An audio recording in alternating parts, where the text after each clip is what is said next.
श्री राम ज्योतिष India YouTube channel में सभी ज्योतिष प्रेमियों का स्वागत है।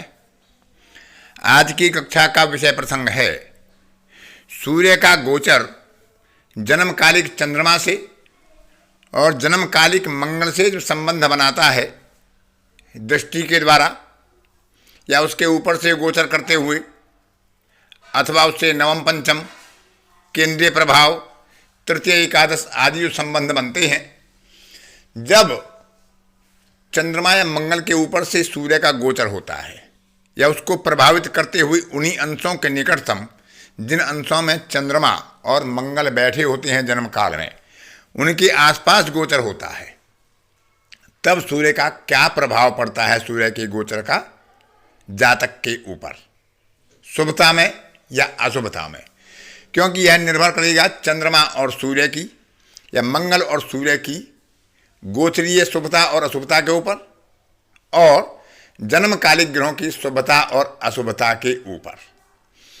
यदि चंद्रमा या मंगल जिस ग्रह के ऊपर से गोचर होता है वह जन्म काल में अशुभ है, अशुभ स्थिति में है, और सूर्य भी गोचर काल में अच्छी स्थिति से गोचर नहीं कर रहा हो, तो प्रभाव अशुभ होंगे, खराब होंगे। लेकिन ये चंद्रमा और मंगल शुभ स्थिति में होंगी, बलवान स्थिति में होंगी, और सूर्य भी कहीं इसी तरह का शुभ स्थिति में अपने किसी मित्र की कक्षा में या मित्र राशि में, उच्च राशि में, स्वराशि में अथवा किसी ऐसी कक्षा में गोचर कर रहा हो, विशेषकर उन अंशों के निकट जिन अंशों पर चंद्रमा या मंगल विराजमान हैं कि जिसमें उसे अष्टक वर्ग में, अपने भिन्नाष्टक वर्ग में शुभ रेखा प्रदान की गई हो, तो सूर्य की शुभता यहाँ पर बढ़ जाती है। यदि सूर्य शत्रु राशि का हो, चंद्रमा मंगल पीड़ित हों और सूर्य कहीं ऐसी कक्षा से गोचर कर रहा हो कि जहाँ उसे अपने भिन्नाष्टक में उस ग्रह के द्वारा कोई शुभ रेखा प्राप्त ना हुई हो, तो ऐसी स्थिति में सूर्य का गोचर कमजोर हो सकता है, खराब फल दे सकता है। यदि दोनों की स्थिति खराब होगी तो फल ज़्यादा खराब होंगे, एक की स्थिति खराब हुई, एक की स्थिति अच्छी हुई तो फल मध्यम होंगे, और दोनों की स्थिति बलवान होती है, अच्छी होती है, शुभ होती है, तो फल वास्तव में ही शुभ होते हैं, अच्छे होते हैं और अभूतपूर्व परिणाम देने वाले होते हैं। सूर्य के कारकत्व पिछली कक्षा में जब सूर्य का सूर्य से गोचर बताया गया था उसमें आपको बता दिए गए हैं, और कारकत्वों के बारे में सामान्यतः आप सभी जानते हैं कि सूर्य जहाँ पिता का कारक है तो चंद्रमा माता का कारक है, मंगल साहस और बंधु बांधव का कारक है। तो इसी क्रम में पहले विचार करेंगे चंद्रमा के साथ सूर्य का संबंध गोचरीय होगा उनकी अंशात्मक स्थिति में, तब क्या प्रभाव होगा शुभता के रूप में या अशुभता के रूप में। और उसके बाद विचार करेंगे मंगल का कि मंगल के ऊपर से या मंगल से त्रिकोण केंद्र में संबंध बनाता हुआ जब सूर्य अंशात्मक स्थिति में मंगल के साथ संबंध बनाएगा तो शुभ या अशुभ क्या प्रभाव जातक को अनुभव हो सकते हैं, प्राप्त हो सकते हैं। तो पहले शुरुआत करते हैं चंद्रमा से। ज्योतिष में सूर्य को पिता और चंद्रमा को माता माना गया है, और सूर्य चंद्रमा का एक विशेष संबंध होने पर भी जातक का जन्म होता है, जिसे हम तिथि के रूप में प्रकट करते हैं। क्योंकि सूर्य और चंद्रमा में जो संबंध होगा वही तिथि का निर्धारण करता है। तो सूर्य का गोचर जन्मकालीन चंद्रमा से जब होता है तो यदि वह गोचर शुभ होगा, यानी चंद्रमा भी जन्म काल में शुभ स्थिति में हो, बलवान हो, शुभ भाव का स्वामी होकर अच्छी स्थिति में बैठा हो, और सूर्य भी अच्छी स्थिति से उसके ऊपर गोचर कर रहा हो, केंद्र त्रिकोण से अथवा उसके ऊपर से या सप्तम से या त्रिएकादश से, तो ऐसी स्थिति में जातक का मानसिक संतुलन बहुत सुंदर रहता है, उत्कृष्ट रहता है, और ऐसे जातक का मनोबल भी उत्तम स्थिति में रहता है उस वक्त। क्योंकि सूर्य आत्मा का कारक है, चंद्रमा मन का कारक है, तो आत्मा और मन का एकाधिपत्य होकर जातक का मानसिक संतुलन और उसका मनोबल उत्तम श्रेणी का रहता है।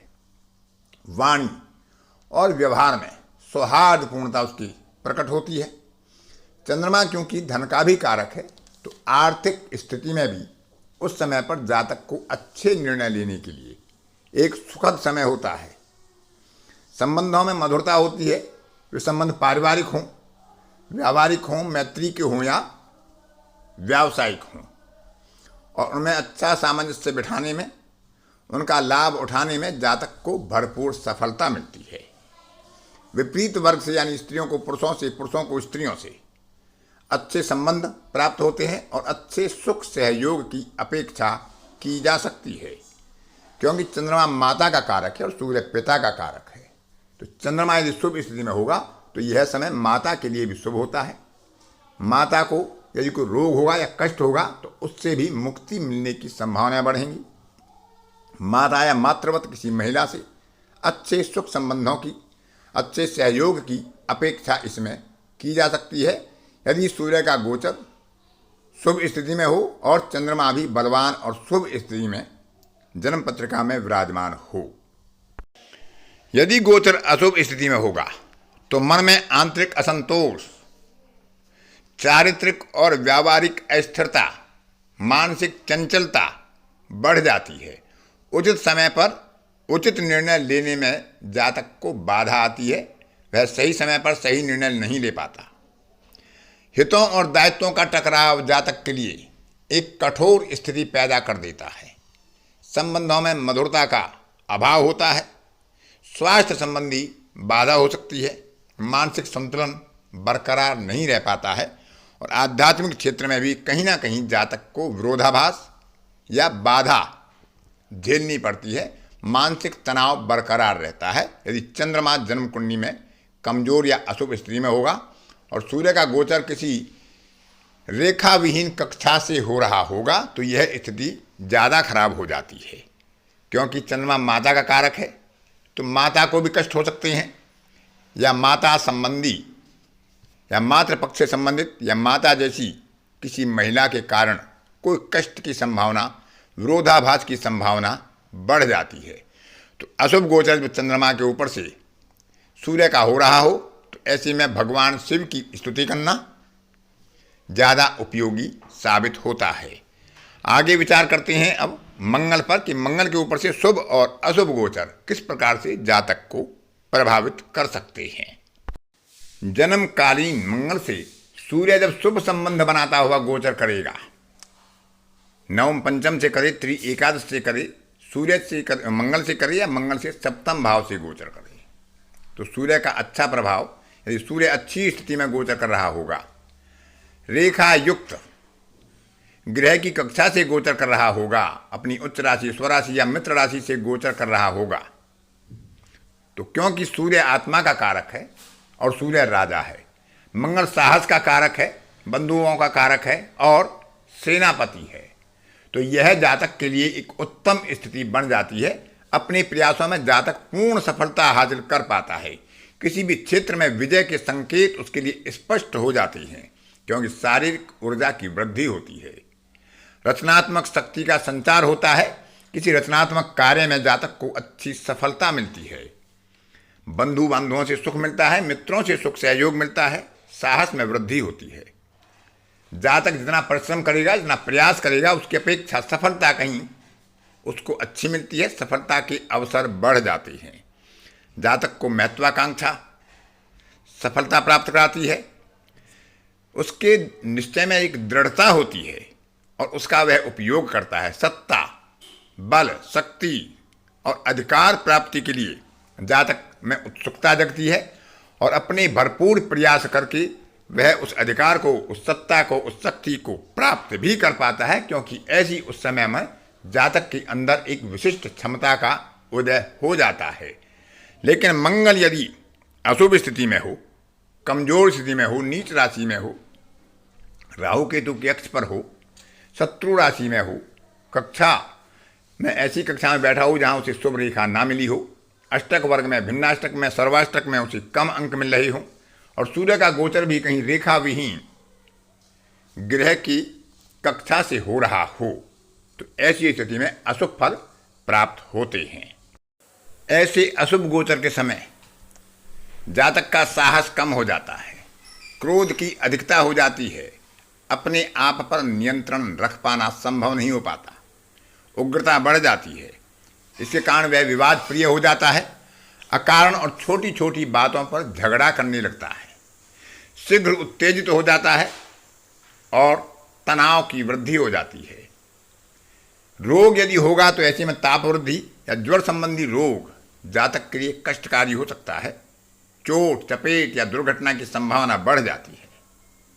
बंधु बांधवों से विरोध और सहयोग का अभाव हो जाता है। विरोध बढ़ता है, सहयोग नहीं मिल पाता है, व्यय की अधिकता हो जाती है और धैर्य का अभाव हो जाता है। जातक में पेशेंस नहीं रह पाती और वह अकारण क्रोधित और उत्तेजित हो जाता है। अपनी किसी बात के लिए एक हठ धर्मिता उसके कार्य में स्वयं बाधा बन जाती है और स्वभाव में चिड़चिड़ापन अपनों से ही संबंधों में मधुरता खो देता है। संबंधों में खराबी होती है, विवाद होता है और अपनों का सहयोग, अपने बंधु बांधवों का सहयोग जातक को नहीं मिलता। गृह भूमि भवन आदि के सुख में भी बाधा हो सकती है यदि दशा भी किसी ऐसे ही ग्रह की चल रही हो जो चतुर्थ भाव को प्रभावित करता हो। आवेश में लिए गए निर्णय जातक के लिए गढ़ साबित होते हैं और आगे चलकर उन निर्णयों के लिए जातक को पछताना भी पड़ सकता है। तो इस तरह से यदि ऐसी स्थिति अशुभ स्थिति बन रही हो तो उस समय में मंगल के मंत्रों का जप किया जा सकता है, हनुमान जी की आराधना की जा सकती है या अन्य इसी प्रकार के कोई उपाय का उपयोग किया जा सकता है ताकि अशुभता से बचा जा सके, अशुभ फलों से बचा जा सके। आज की कक्षा में इतना ही। अन्य किसी कक्षा में फिर किसी नए विषय के साथ आपसे मुलाकात होगी। तब तक के लिए अपनी वाणी को विराम देता हूँ। धन्यवाद।